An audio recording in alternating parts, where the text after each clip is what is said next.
Of course, all of our plenary speakers, buyers are in your program as well. So I would love to invite Alana up to the podium.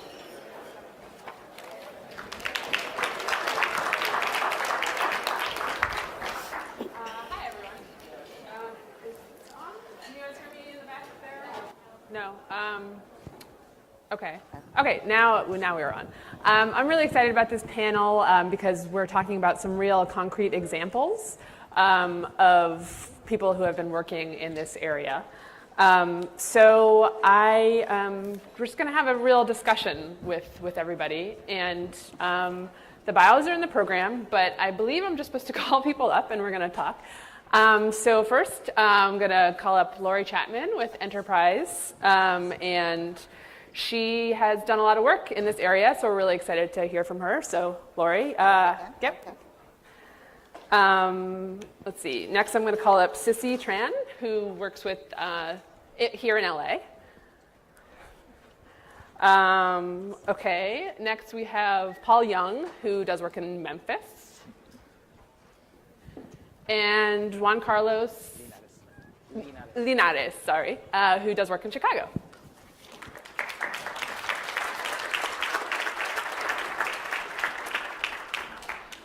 Great. So this is going to be kind of a talk show format, so everyone's going to jump in. But I want to start with Laurie because I know Enterprise does work all around the country. And I think one of the interesting things here is we talk a lot about investment and displacement, but it's hard to think of really concrete examples of places where communities have attracted investment and there hasn't been a lot of displacement. You know, I was at a conference a couple years ago and someone asked a professor, where is somewhere that this is actually happening? And he had one example, which was actually in Boston. But I think we actually have a lot more examples now, so I want to hear about them. So Laurie, can we start out with you, talk about a few examples of places where Enterprise has been able to attract investment and build housing and there hasn't been displacement? Yeah, so it's interesting when you say it that way because I think about we are often in Enterprise working in very high-cost cities. So to say that it's not happening might be a little bit challenging, but our focus is certainly on how do we take every tool that we have in our toolbox to focus on preserving the opportunity to the extent that housing is there and it's already affordable, looking at ways in which we can partner with local government to bring more housing to a particular place. And so our portfolio is one of where over our history, we've invested about $36 billion across the country. We've actually made investments in all 50 states, Puerto Rico, as well as a few of the other territories, and preserved or helped create over 500,000 homes. So through that effort, we have looked at all the tools that are necessary to be able to do that. And so when I think of examples, for example, I think about Washington, D.C., right? So a place where folks who know that area, you think about Columbia Heights, for example. And there was very recently a 460-unit development that was very much kind of workforce housing, low-income housing, that the developer was ready. It had reached its tax credit compliance period. And what it needed was equity. And so Enterprise, over time, has realized that beyond kind of what I think about as subsidized equity, low-income housing tax credits, you actually need conventional private equity. And we've created a fund with a set of investors who are equally committed to preserving that affordability. Now, they still expect us to deliver market returns, but those market returns are not at the top of their priority list. So we've been able to express the importance of that with institutional investors to be able to say that along with what's happening there, we know we need all kinds of people to stay in a place. So we've been able to do that effectively through that mechanism, but also through public-private partnership, right? Those are equally important. And through our CDFI, we have 8 acquisition funds across the country and working on 2 more, where in those instances, we are focused on how do we preserve the opportunity, right? So I think about Denver, for example, when Denver was building out the transit system and our folks who were on the ground there said, we've got to do something, right? Because where that's going is where low-income people already live. So it's now been, I think, 10 years. I'm looking at Melinda since that's been around, and we've, preserved the opportunity to build over 2,000 homes along that transit rail. So it's a both-and kind of approach of how do you preserve what's there, and how do you create the opportunity to invest in the future, or for the future, to preserve the opportunity to place there in that period. So I think this is a slide that you provided, I believe. Can you tell us what we're seeing here? Yeah, so that just tells a little bit about our CDFI and what we call our impact slide. And it talks about, where we've invested or how much we've invested and the types of things that we've invested in. But that doesn't tell the full story of all of enterprise. That's just the CDFI function. When we layer in the fact that, again, we do close to $800 million of low-income housing tax credits a year. We have a mortgage business that does close to $6 billion a year. We have a new markets tax credit execution that does a significant amount a year. That's really all of the impact that we have in communities that focuses both on housing affordability, but also how do we ensure that those amenities that folks care about also can be placed in those communities. So when you're talking to potential investors, you say this is something that you are going to make money and it also does good. You might not make as much money as you would with a traditional investment. Is that kind of the pitch? No, because they don't buy that. They want both and, right? They want the impact story and they want their market return. The real conversation is about what does a market return look like for these types of investments? Because overall, when you look at the risk of investing in affordable housing in the communities that surround it, the risk quotient for that is very different than when you're investing in luxury housing, right? I mean, somebody just very recently in San Francisco, I don't know how many folks go to SoCap, but it's kind of like the flea market of impact investing. But there was somebody there who basically was telling a story about New York, where there was a development, 240 some odd units, $3,900 a square foot. Everybody was running to that investment. They sold one unit. So what is that now? That's somebody's bankruptcy that somebody else is going to buy for cents on the dollar. It'll still be luxury rental, but they bought into this theory that I could make 25, 30% returns, but you never make that if it never sells. Affordable housing always works when you have responsible ownership and responsible investment, and it returns respectively when you think about your portfolio overall. So in our private equity, conventional equity fund, we're delivering returns that range anywhere from 9 to 11, 12%. That is very respectable for a risk-adjusted real estate portfolio. It's really interesting. It's an interesting question that I'm hoping we're going to come back to later in the panel, is kind of how to talk to people that maybe are skeptical about the value of affordable housing. Maybe capitalists, you think of them twirling their mustache or something. But I want to come back to that. But let's jump to some other examples. So Juan Carlos, you do a lot of work in Chicago. Tell us a little bit about the neighborhood where you work and the changing dynamics there. Yeah, so can you hear me? Can you hear me? In the back, can you hear him? Can you hear? Yes, okay, good. So, and thank you for having me here. I have to say, first and foremost, one of the outcomes of this SPARCC work is not just the learnings that we've been sharing with people from other cities, but really within Chicago itself. And I think that goes to our initial proposal with SPARCC is we've just been so separated and segregated for so long, we have not even talked to each other. And SPARCC has allowed us to facilitate that discussion. Let me say also then that to give justice to the African American communities in Chicago, since 2000, from 2000 to 2014, we lost 200,000 African Americans to a variety of reasons of displacement. And that's happening now in Logan Square, where we do our work. We've lost 19,200 Latino families. So you're seeing that happen. There's a variety of reasons for that. So as you've probably read, crime is endemic in Chicago. Crime and violence is endemic. We also have, and I'm sad to say this, the last time I was on a SPARCC panel, which was in March of 2017, I remarked that at that time, 33 aldermen, so our city council people, 33 since 1973 had gone to jail. That morning, it was a 34th. As of last week, it'll be a 35th, right? So it's a sad comment in that corruption is embedded in our policy, in our housing crisis that has been created in that. And in a sense, we have a crisis in governance as well, right? And I think we can extrapolate that to the national level. So all that said, so what do we do with that? So we have this beautiful amenity in our neighborhood, which I think we'll talk about in another session as well, called the 606 Trail. It's our walking and biking trail that was established from a freight line that's in Logan Square. And so, we fought for this over the years. You see one of the photos of us cutting a ribbon of an affordable housing development up, where we foresaw that the housing prices were rising along that west end of the 606 Trail, where Latinos and Puerto Ricans in particular have made their home over the last several decades. Jeff Smith from DePaul's Institute of Housing Studies, where you at, Jeff? He's here, there you go. So we rely on his data. You start with data, you look at the data, right? And then we saw that escalation in prices, so we said we're gonna do an affordable housing development here, which, as you know, for those of you who are developers, is not an easy task.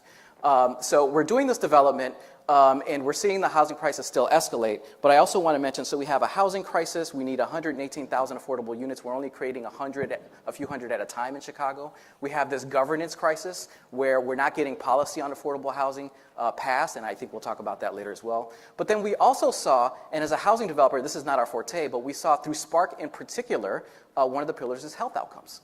So Enterprise Community Partners asked us to pilot a health action plan as it related to our Tierra Linda building development. And what we found there is something we already knew. So we knew asthma and diabetes were already prevalent in the communities. You can actually solve for that through the built environment with indoor air quality plus standards and other standards that are out there, so we did that. But then we also found anxiety, isolation, and depression are major issues in our community through the focus groups that we had. Christian Diaz of Logan Square Neighborhood Association helped us out. He's also in these pictures as well. And so how do you solve for that, right? So you can solve for it through the built environment by building more housing, through policy.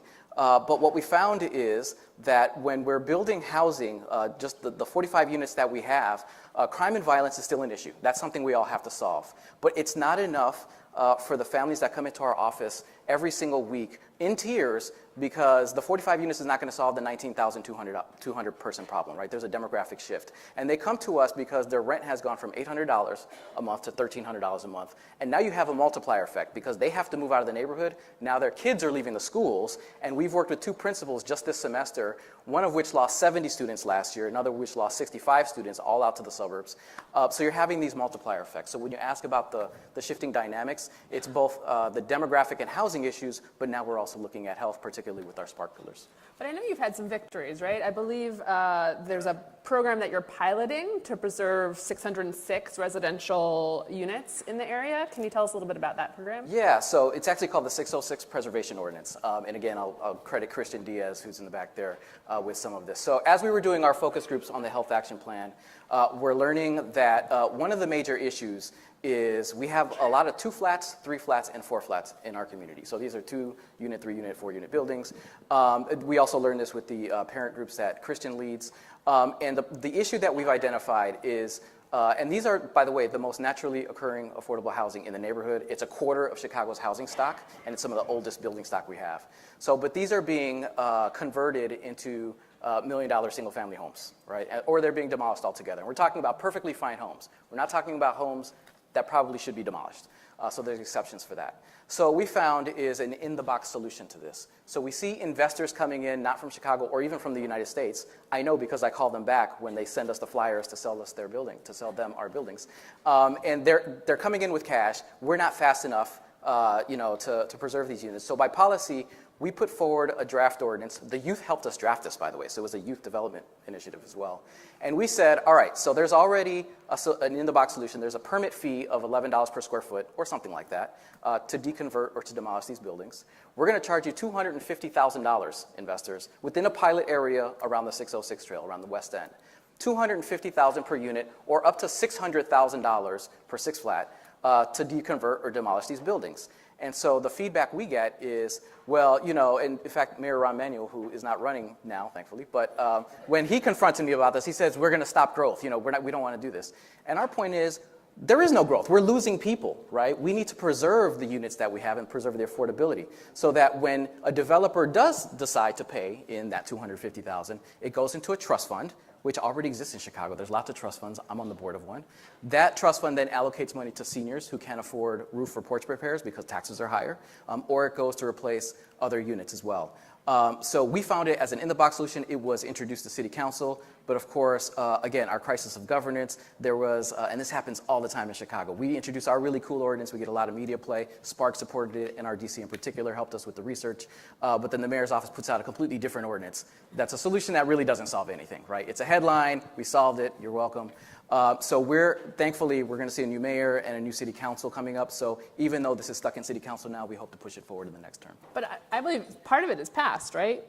Part of it is being piloted right now? No, it's not. So, okay. Yeah, so what we have... You're right, the mayor tricked me. Yeah, so he tricked us all, right? And I'll just tell you really briefly that there's already an affordable requirements ordinance in Chicago. It's our inclusive development ordinance, and it requires that 10% of all developments of over 10 units be affordable at a certain AMI level, area median income. So what this did was increase that the percentage from 10% in this pilot area, which we spearheaded, from 10% to 20% affordable units.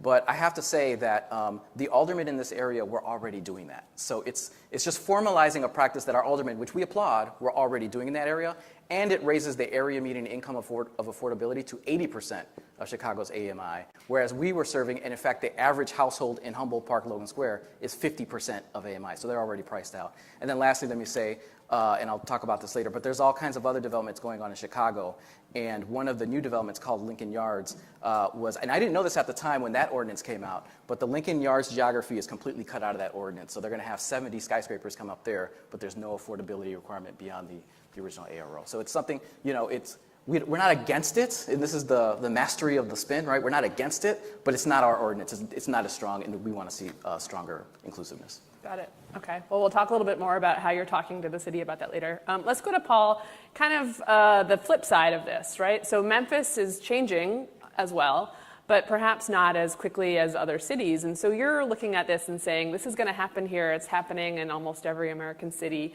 How do we make sure that we can preserve affordable housing and preserve the neighborhoods that are there when the investment does come? So tell us a little bit about how you guys are thinking about this in Memphis. So, in Memphis, we are starting to see the trend reverse. And I love the statement that Mr. Pastor made earlier, where he talked about how we have been doing all this work for years and years, but we weren't ready to see anything actually change. And what we're trying to do in Memphis is actually prepare for that change, because we see indications of the needle moving in the right direction. We're seeing more people want to invest in the core of the city. Our community is one where in 1970, there were essentially 619,000 people in the city. If you look at the same geographic boundaries from 1970 and 2013, there was about 440 people in that same geography. 440,000. 440,000, sorry. That would have been a big drop. Yeah, that would have been a huge drop. So with that reduction, we know that many of our communities have been hollowed out. And so now you're starting to see developers are calling. I work for the city of Memphis, and so they're calling our office, they're calling the mayor, trying to figure out how they can make an investment. And we see this as an opportunity, because when they make their investment, we want them to come to the city so that we can use our tools and put some affordability requirements on them. We want them to come to us and ask for a TIF. We want them to ask us to use home funds from the federal government and other sources, because we know that's going to allow us to be able to help control the growth. We've also begun a process. We're actually wrapping up the process for our first comprehensive plan. So the city of Memphis hadn't had a comprehensive land use plan since 1981, 82. That was the last time we did one. And so we are wrapping up that process. I think next week they're going to put it out for public review. And with that planning process, one of the things that we tried to do is be very strategic about how we want to see our communities grow. And the community helped to guide that process. And so during that, there was a way for them to identify 3 different categories of investment in communities. And so you look at the nurture communities. These are communities where they're very, very slow growth. There hadn't been a lot of market activity. There are accelerate communities where you can see the market starting to trend towards a change. You're starting to see more positive momentum and activity. And then you have those communities where the private market works, and we call those sustained communities. And so using this framework, our hope is that we give more certainty to developers, that we are looking where we want to target our incentives. So we want to look at those nurture and accelerate communities. We have different development forms. In Memphis, development is, particularly housing development, has traditionally been single-family housing or very, very large-scale multifamily, multifamily housing. And what we would like to see is more of that missing middle. And so how can you get some multifamily units but aren't necessarily 400 units at once? And so we're looking at different development styles, and the community has been very receptive. But there's also a lot of skepticism. There's concern about whether the city wants to see the people that have been in these communities stay. And one of the things that we try to drive home from our perspective is the people that live here today give Memphis its flavor. People come to Memphis because Memphis is cool. We have flavor, and the people in our communities give us that flavor. And so we're trying to find ways to ensure that the people that have lived in these communities are able to stay while also bringing new investment, because we strongly believe that nobody wants to see their property values decline or even stay stagnant. You want to see them increase. And so we have to find ways that we can continue to support their environment and the communities while also maintaining some level of affordability. Well, what do you think that looks like? Does it look like maintaining all the homes that are there and then just maybe building some mixed income ones in space, or is it tearing down everything and building new mixed income? What do you think, as a city, what can you do to make sure people stay, but there's also new investment? I think it's a mix of both. I mentioned, the reduction in population in that core area. I think that there are a lot of vacancies. I know that there are a lot of vacancies. So figuring out a way to support scattered site development where you can have some new infill development on some of those vacant sites. We need to have more tools for allowing people to improve existing structures. We have a lot of outdated housing that is very inefficient. You have people that live in 1,000 square foot units that are paying $500 plus for utilities monthly, which is less than some people that have 4,000 square foot homes. And so we have to find a way to support those. So we're looking at a housing trust fund so that we can invest in home repairs and things of that nature. So I think it's going to be a mix, and it's going to take people from all areas, meaning the public sector, private sector, all coming together and being very strategic about how we make these investments in the community. Well, Sissy, maybe you'll disagree with me, but I think you're maybe a success story here in LA, Chinatown, Lincoln Heights area. So there's been a lot of development in LA. If you got stuck in traffic, it was maybe related to construction. But in the Chinatown area, there's been, there's a Wall Street Journal article that said LA's Chinatown was the hottest real estate market in the country, I think. So you and SPARCC have been able to convince the city to pass some regulations, I believe, that are able to preserve housing while also incentivizing development. Can you tell us a little bit about that? Sure. So just so you guys know, first off, we are a youth organization. So when we started getting involved in these issues, we spent a lot of time on Google because we didn't know what we were doing. And fortunately, we built partnerships with different organizations. A number of our allies here from the Alliance for Community Transit Los Angeles kind of helped to build up that capacity and then really kind of lift up the voices of our communities. I think one of the challenges that we struggle with is the assumption that, one, nobody lives in Chinatown, and two, you're all Asian, so you're all like engineers at Google or whatnot. Chinatown's the second poorest neighborhood in the city after Skid Row, so we are dealing with some serious issues. And so we tackled this campaign called the Cornfields Arroyo Seco Specific Plan, and the city was looking to create the first version of a transit-oriented development policy. Upzone next to transit, reduce parking, but they weren't doing it in a way that was inclusive of the needs of the community, right? There were folks in City Hall that really believed in the kind of supply side theory of affordable housing development. You increase the supply and then prices will drop. Well, the reality is our folks are so poor that it would take 99 years for market rate housing to filter down to be affordable to us, assuming no disruptions happen, right? Building rehabs don't happen, buildings stand up for 99 years. And so we did a lot of organizing and built partnerships with the environmental sector, transportation, organized labor, and really got the city's first transit-oriented equitable development policy. And so the idea is, if you're gonna build next to transit, you can get more development rights. However, you have to exchange it for affordable housing, and in particular, affordable housing at the deepest affordability levels. And so it was the first policy that also included incentives for extremely low income housing. And that was for us like the bottom line. It wasn't about like we want more units, we want units that our folks can actually afford. I think the biggest victory of it was that that policy set the foundation for a policy that we worked with the building trades unions and the County Federation of Labor and of course ACT LA to pass a ballot measure, what we called Build Better LA, which ended up being named Measure JJJ. And that included a transit-oriented communities policy that the last count that the city did is gonna generate about, 2,000 units of affordable housing across the city without subsidy, right? And that's since 2017.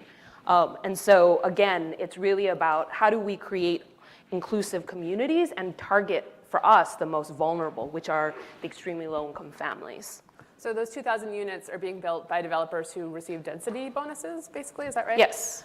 So it sounds like, when you went into this discussion, there's this idea that if you just build market rate housing, there will be lower housing for lower income people created.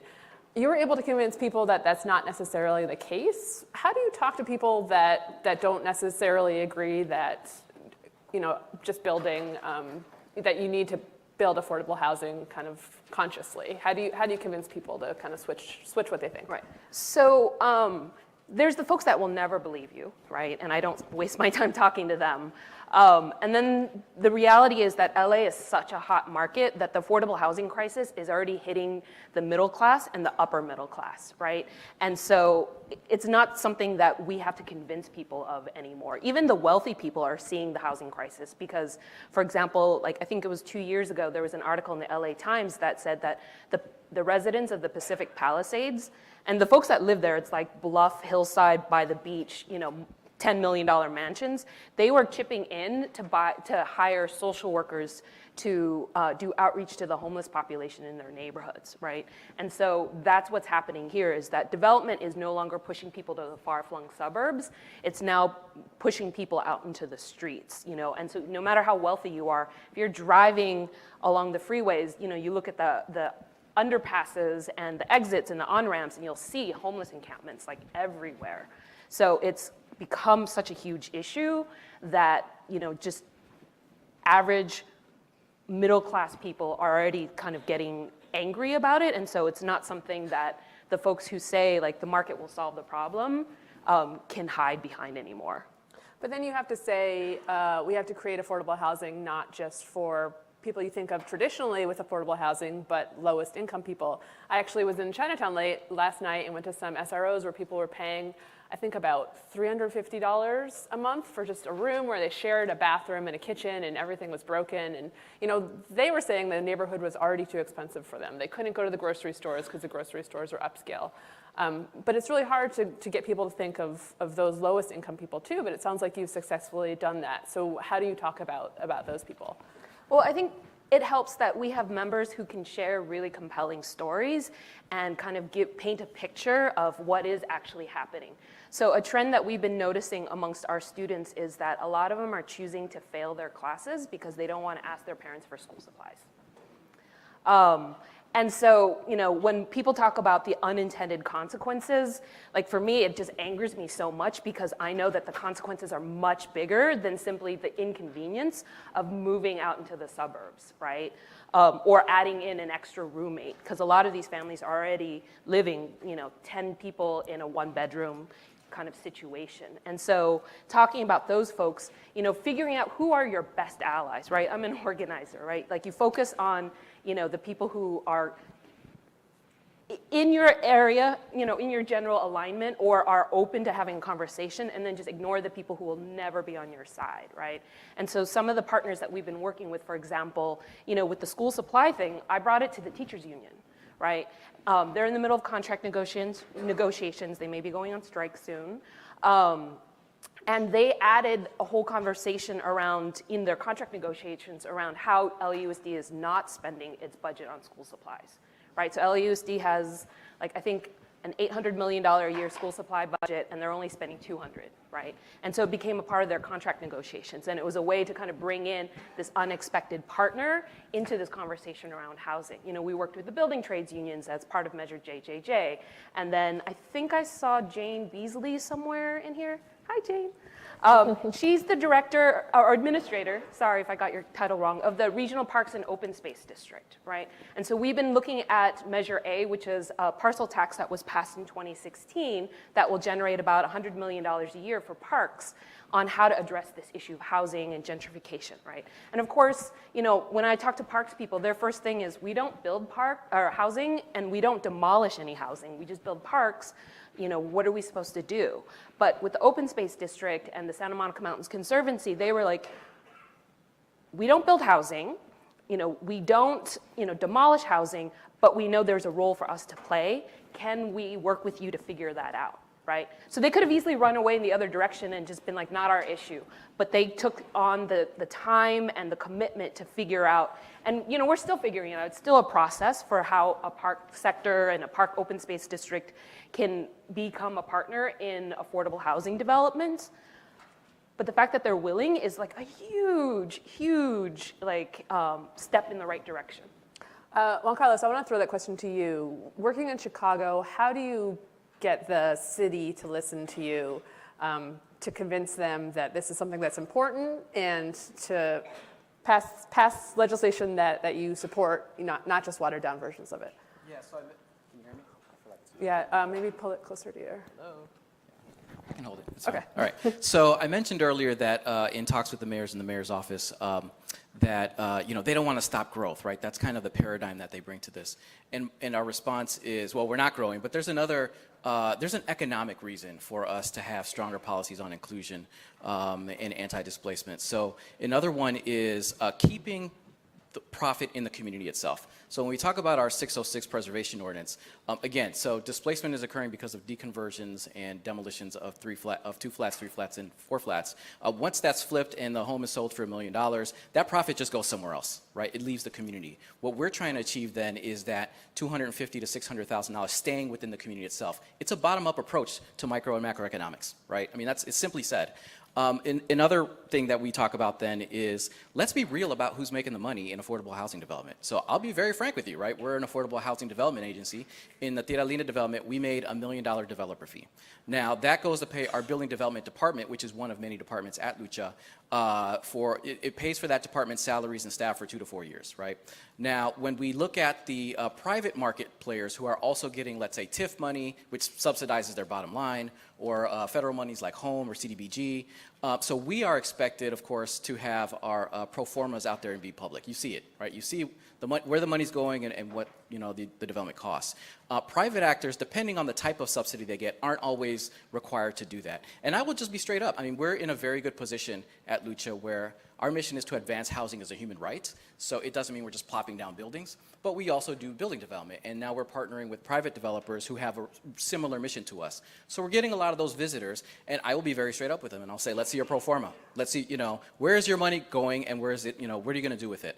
And this is what we do with it then. I said we pay our staff salaries, but we also invested $300,000 of our $1 million, which is 30%, it's a huge sum, into developing the first passive house multifamily building in Illinois.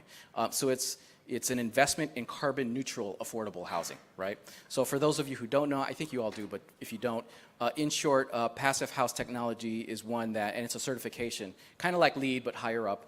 It allows you to design a home that is so well sealed you don't need the heat or the air mechanicals. In Chicago, that's kind of a weird concept because it's cold right now, right? And it's hot in the summer. So, but the building should be 68 to 72 degrees depending on how you manage it. So that building is up now. We're leasing it up to Puerto Rican evacuees right now.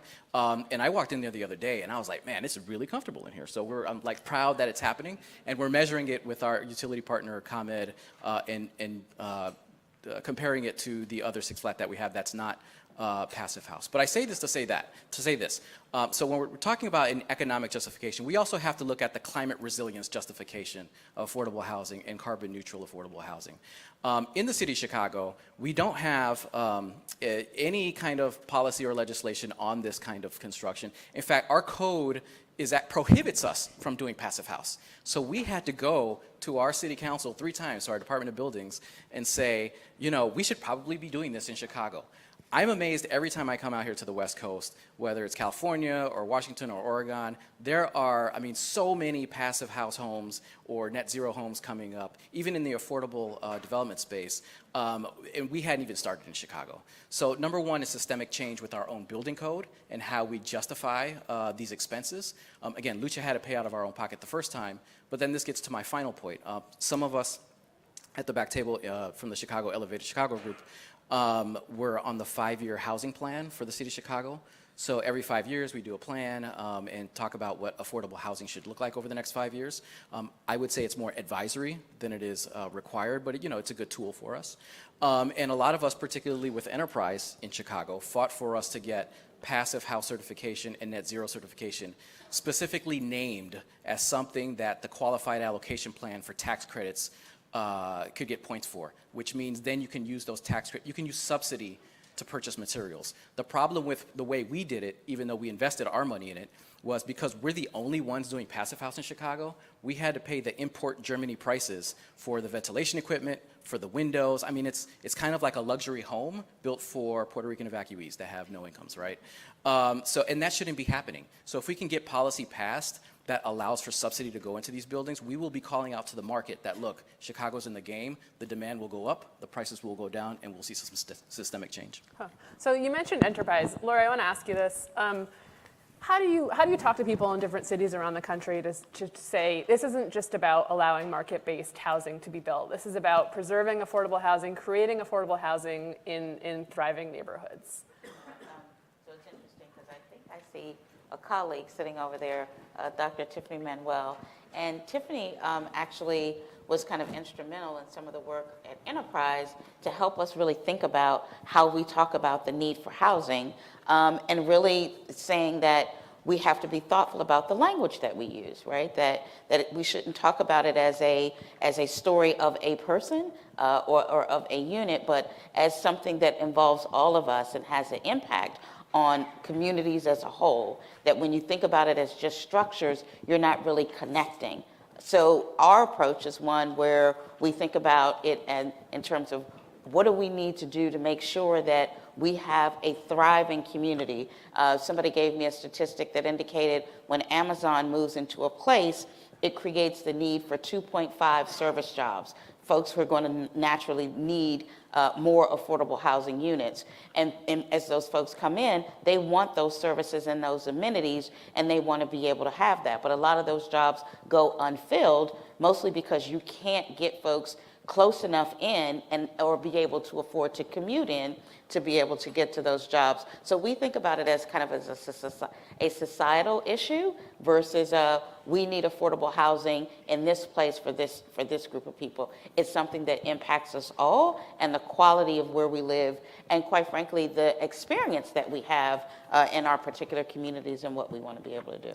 So there's kind of an economic reason to make sure there's affordable housing. I think that's really the only way you get everybody to buy in. It's because they need to, and I can't remember who said it here, because there are certain people who think that it doesn't affect me, right? Why do I need to be concerned? And then when you put it in those societal economic terms, you realize that it is a bigger problem than just what happens for, people who are considered low income or moderate income.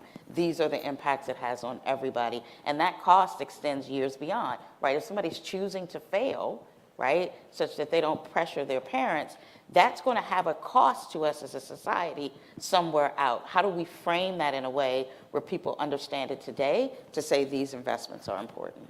So Paul, from a governmental perspective, what's a way that you can talk to officials and say, as Laurie was saying, this has economic consequences, but what really resonates from a city or governmental perspective? I would say what I said to a community in Memphis just last week. We had a meeting in a community called Orange Mound. It's one of the historic African-American communities in Memphis, and In that neighborhood, there are, 7, 8, 9, 10 different organizations that sometimes have competing interests, and it's oftentimes difficult to figure out the one thing that it's going to take to help move the community forward that the community would like to see.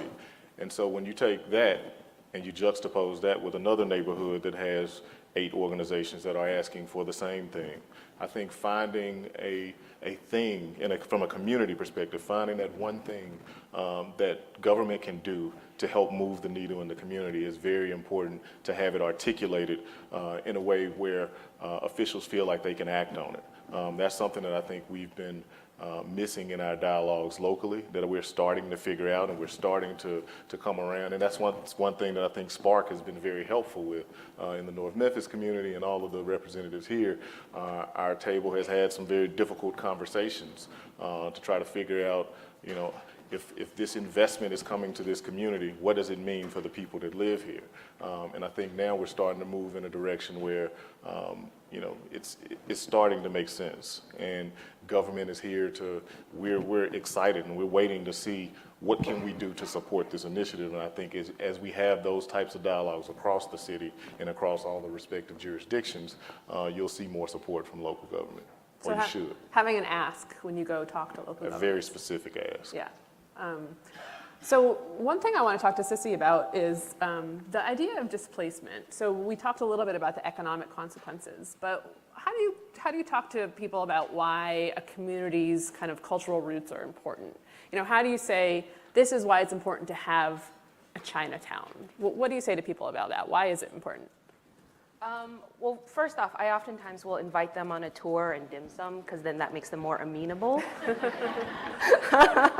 And I'll offer it to you guys. I may not pay for everybody.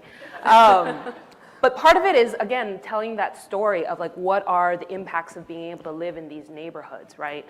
So for example, we have one student whose mom is a single parent and works long hours. And so she relies on her neighbors to pick up and drop off his younger sister to school, right? And so that sense of community, allows for families to save on money and doesn't externalize costs to the public sector, right? Or we talk about, in the Chinatown case, it's an ecosystem, right? It's not just simply a neighborhood. And so, we did some research and found that 1/3 of working adults walk to work, right? So for folks who care about sustainability and greenhouse gas emissions, right? No TOD, and getting higher income folks to drive less is never gonna equal the same kind of, greenhouse gas reductions that somebody walking to work does.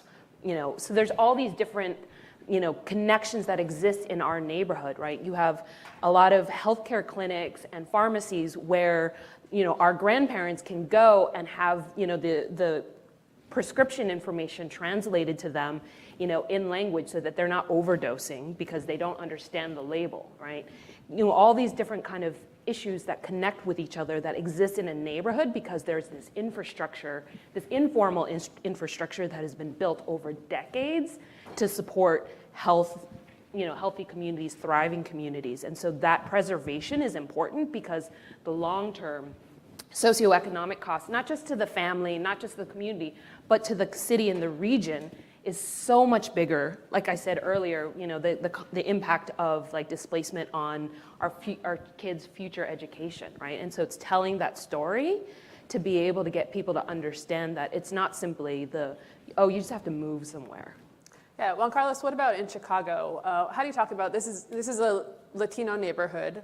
How do you talk about why it's important to allow Latino families to stay, aside from the kind of socioeconomic part that we talked about a little bit? Yeah, so, and I love how Sissy put together the whole family, you reduce costs when you work together, right? But there's also, and I do want to talk about the market-based piece for a moment, because that's really the counter-argument that we get. And we're of the opinion that there's no such thing as a market-based economy, a pure market-based economy. As you all probably know, Mencius, the ancient Chinese philosopher, right?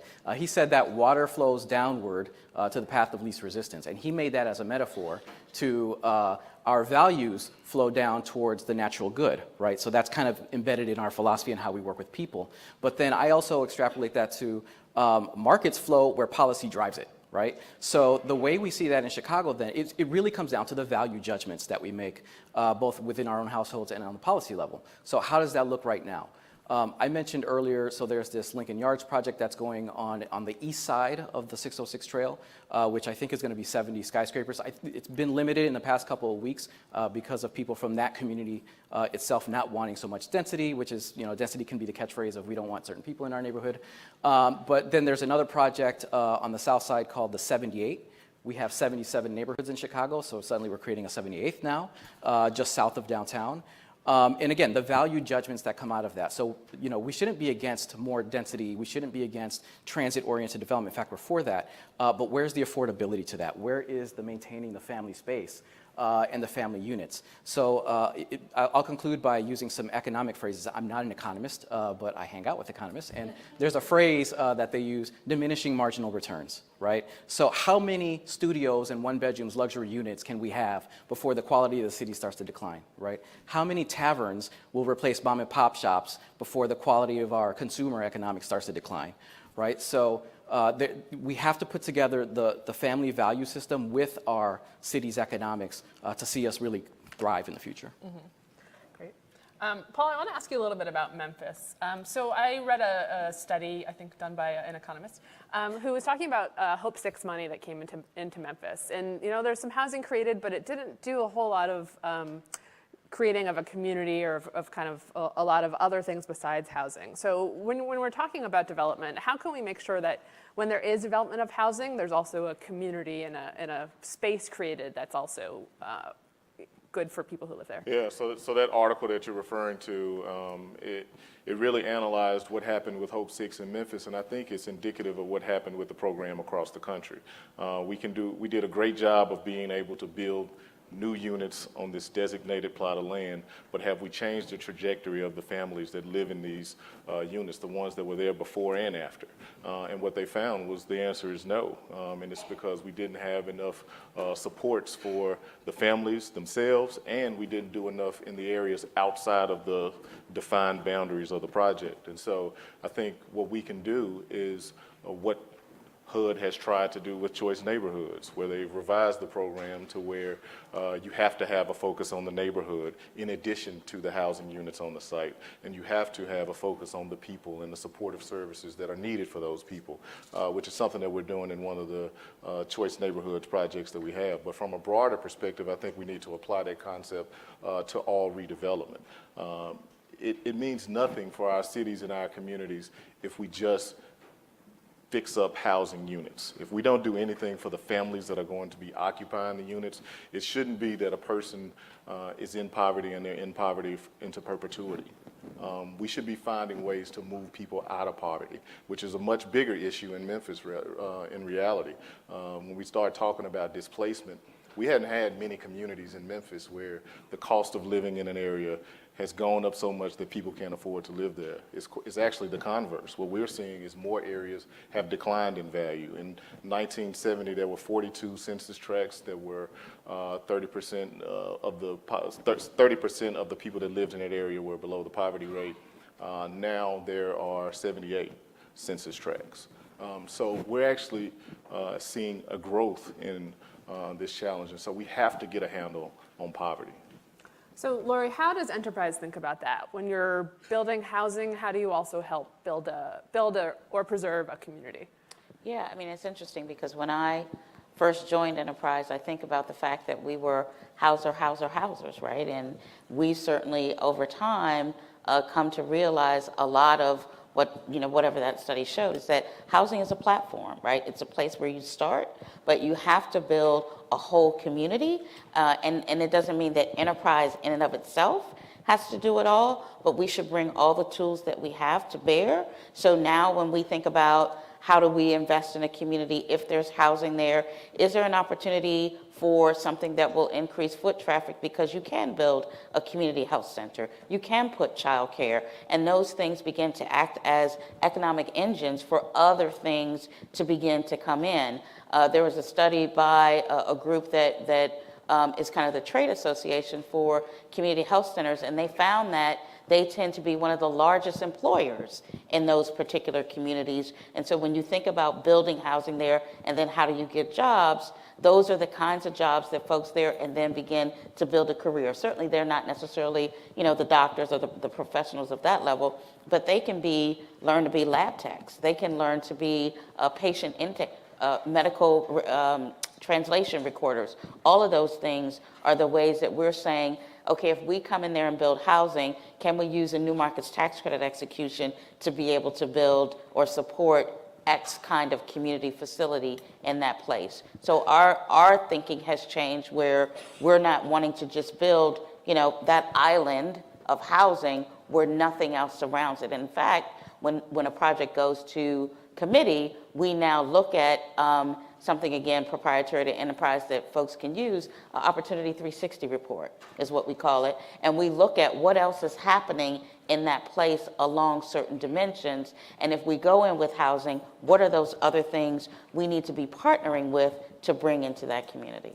So you obviously can't build everything there, but you're No. talking about reaching out to other groups that might be interested in building it, or reaching out to government or local groups that might also have projects going That's on? that are already operating. And I think that's a lot of what SPARCC is about, right? Is that you had lots of different people working in the same communities that didn't necessarily talk to each other. So now that you have a table where all of those voices are around it, let's be thoughtful about, if we're doing X, what are those kinds of things that need to happen in coordination with that will lend itself to greater success?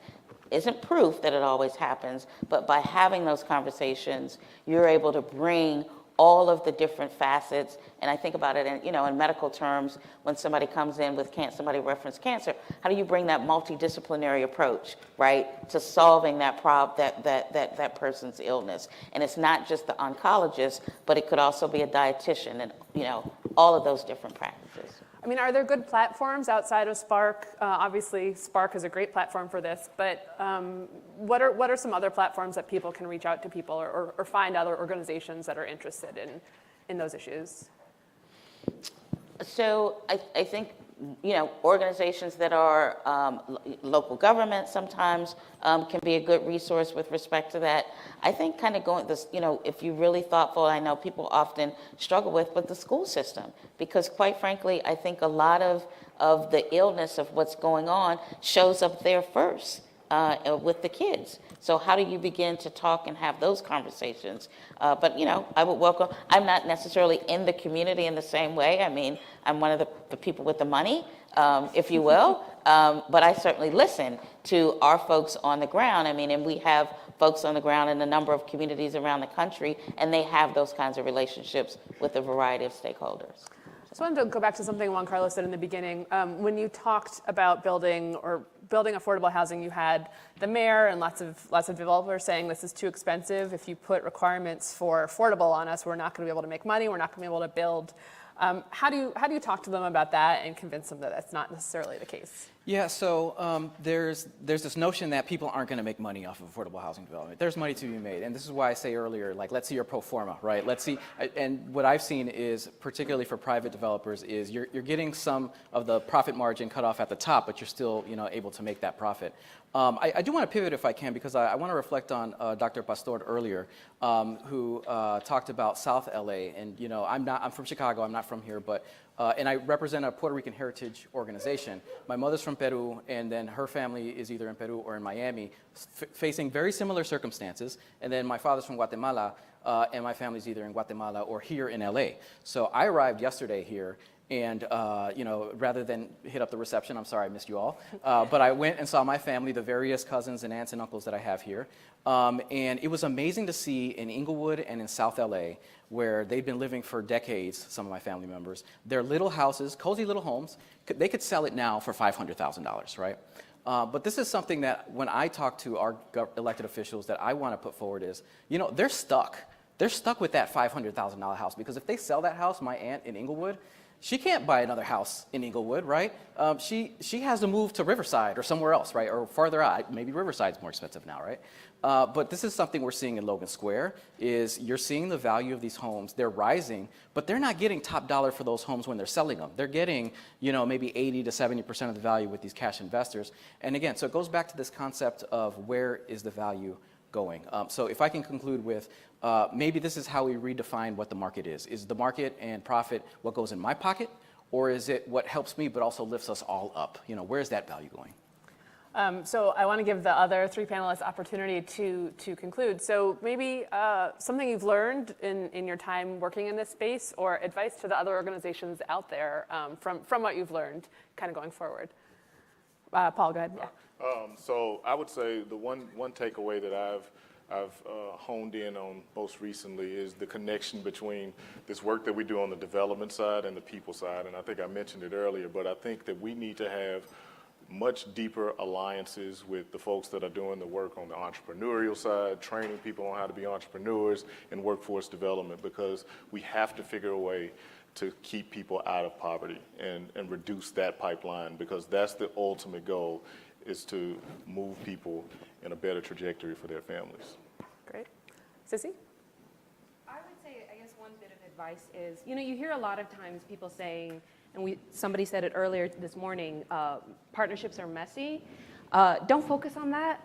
Like, just go in knowing that's the case, because if you come in with this defeatist attitude of like, we're gonna fail, right? And so like, I come into these partnerships, right? So I help to bring together the parks and the housing sector, and we looked at each other like we were like foreign, agents for the first couple of meetings. But the idea was like, this could be fun. This could be interesting. We could do some really interesting things. So we're exploring this idea of like joint development of parks and housing, and how we can like leverage each other and potentially like save money, right? And so the idea that we could do something creative and a little bit outside the box and just kind of inspire people, because ultimately there's millions of stories of how we failed, right? Or millions of stories of people getting displaced, right? You need to give people hope, right? You need to give them a sense that change can happen for the good, as opposed to change is going to inevitably hurt us. Great. And Laurie, what about you? Yeah, I think for me, it's the reality that affordability in and of itself is not the end goal. That if you aren't really being holistic in your thinking, that you really aren't going to provide folks with that opportunity to really fulfill whatever it is that they have for themselves, right? And that includes having access to anything that any one of us would have access to. How do we create that environment where everybody can live, and it's not just a housing issue? Got it. Great. Well, thank you so much to our panelists. This has been a really interesting discussion, and we finished it right on time.